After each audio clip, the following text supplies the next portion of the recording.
Assalamualaikum warahmatullahi wabarakatuh. Baiklah, kami dari kelompok 1 kelas LPI 1A akan mempresentasikan hasil diskusi kasus kami terkait materi ekonomi makro, tepatnya yaitu krisis finansial. Tetapi sebelum itu izinkan saya dan rekan-rekan saya memperkenalkan diri.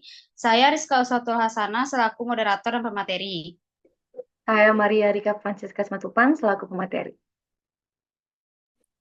Saya Dinda Salsabila Putri selaku pemateri.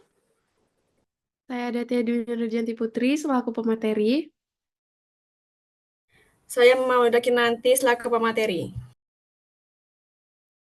Baiklah, materi pertama yaitu pendahuluan dan materi studi kasus yang akan dijelaskan oleh Maria. Kepada Maria kita persilahkan. Oke, terima kasih kepada moderator. Di sini saya akan menjelaskan pendahuluan tentang materi yang berkaitan dengan studi kasus yang akan dijelaskan oleh rekan-rekan saya. Nah, studi kasus yang kami bahas berkaitan dengan krisis finansial.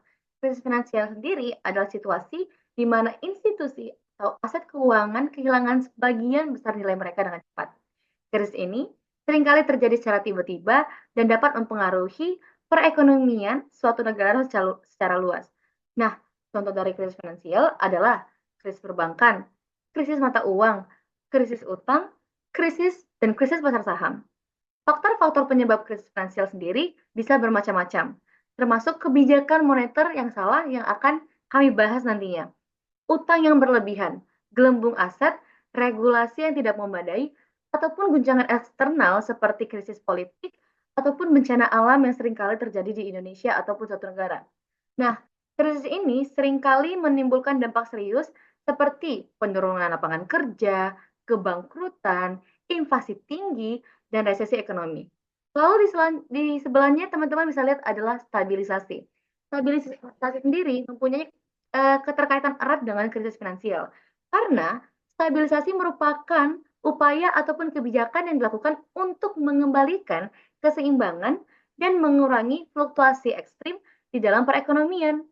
Nah, hal ini terjadi setelah adanya gangguan perekonomian seperti krisis finansial.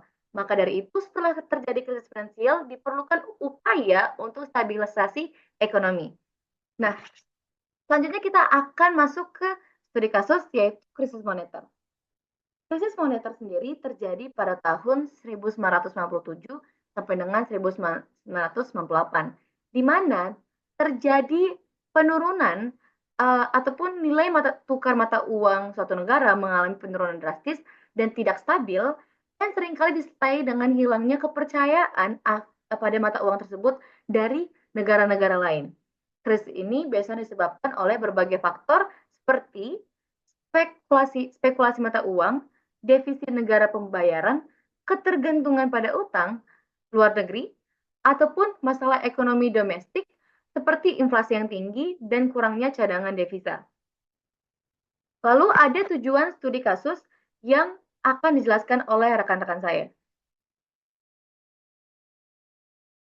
Baik, terima kasih kepada Maria. Materi selanjutnya yaitu penyebab krisis yang akan dijelaskan oleh Dinda. Oke, di sini saya akan menjelaskan tentang penyebab krisis ekonomi moneter. Yang pertama yaitu ada kelemahan ekonomi makro, yang dimana ketergantungan pada utang luar negeri dan investasi tidak berkelanjutan.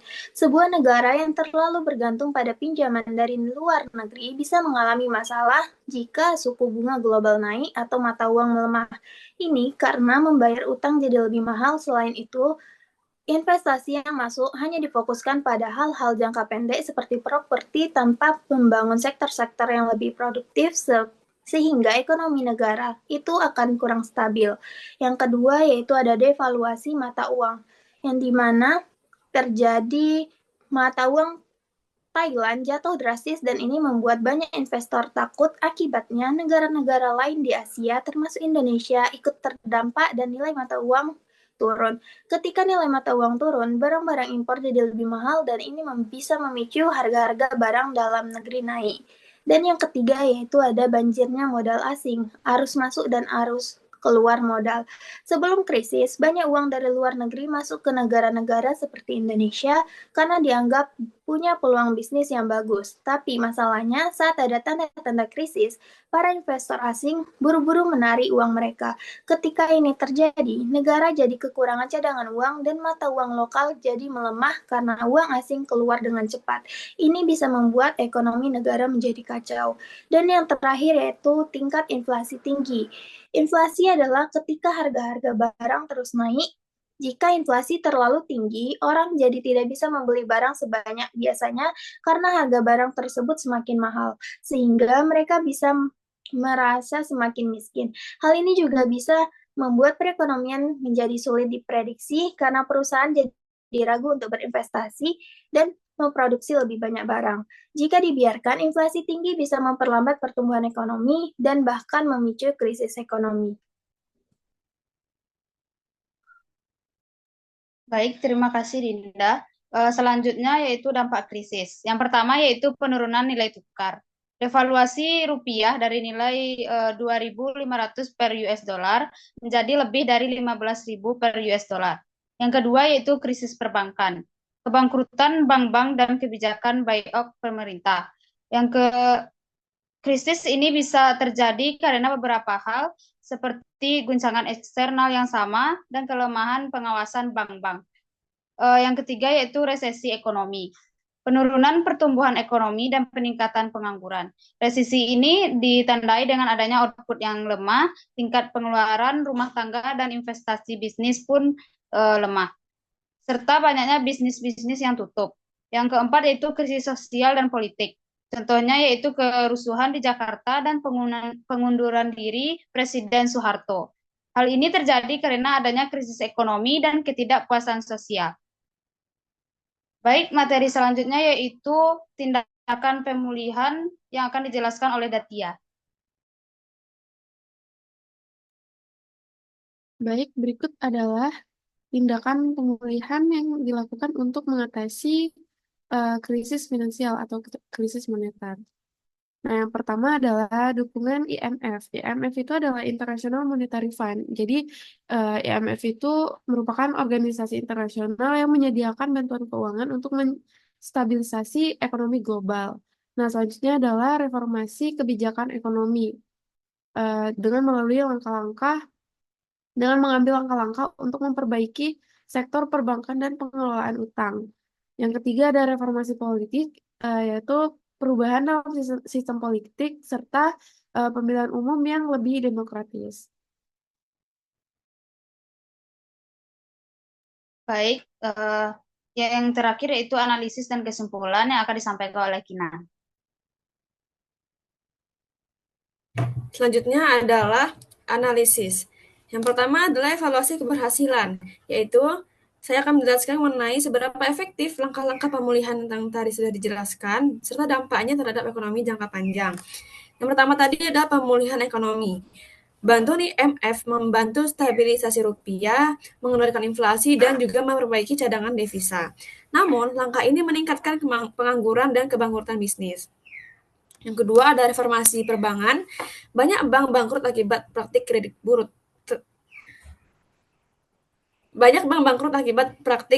buruk.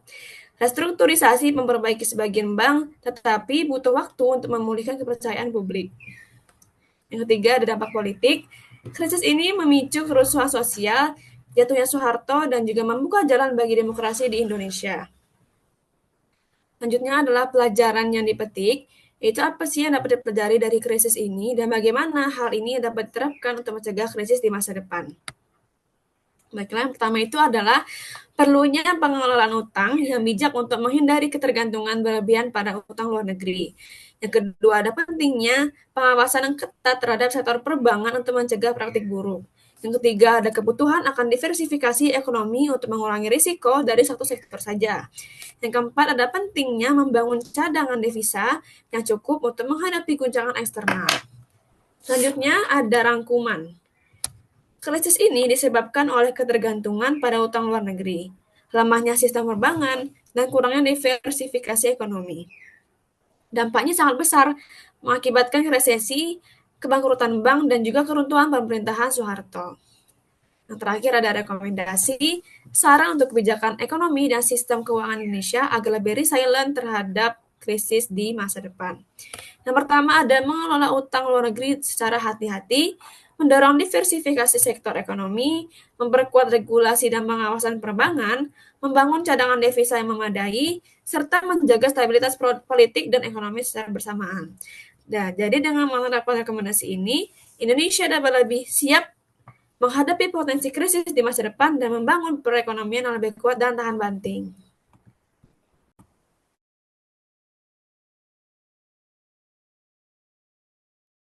Baiklah, sekian hasil diskusi dari kelompok kami. Assalamualaikum warahmatullahi wabarakatuh.